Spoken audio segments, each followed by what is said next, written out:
Ankoatrany araba top klasy top vavy nivadika rivo-doza ka no mena ny anarana hoe Silida ilay faritra andro ratsy io maraina io izay narahantsika maso tao avaratra atsinanan'ny Madagasikara tao any amin'ny 10 kilometatra avaratra atsinanan'ny Antalano misy ny Fohibendy amin'izao fotoana izao mitondra tafiotra 70 kilometatra isan'ora sy rivotra 15 kilometatra isan'ora izy ary mikisaka somary mianatsimbo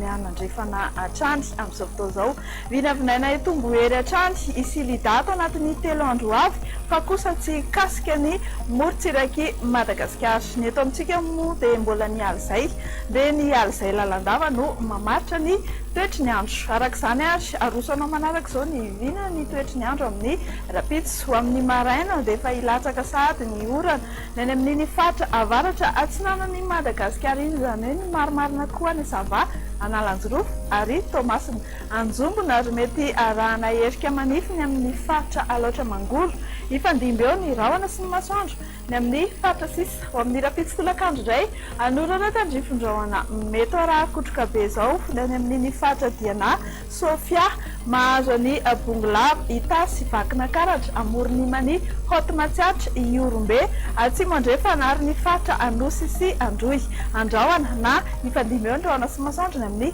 faritra sisa. Raha mahakasika ny maripana indray dia tsy dia misy loatra ny azo ambara satria tsy dia mihetsika loatra izany raha oharina tamin'ny androany ho amin'ny rapitso maraina ary dia 12 hatramin'ny 20 degré celsius no ovo vinavina etsy amin'ny faritry ny avoatany any avaratry Madagasikara any any amin'ny tendro ny avaratra indrindra 20 degré celsius ny any amin'ny faritra atsimo kosa mandritra ny 14 degré celsius eo ho amin'ny rapitso tolakandro indray ary dia 13 degré no ambony indrindra any Antsiranana sy ny any amin'ny faritany Mahajanga sy ny manodidina azy iny ety amin'ny avoatany moa dia mandrina 15 na 19 degré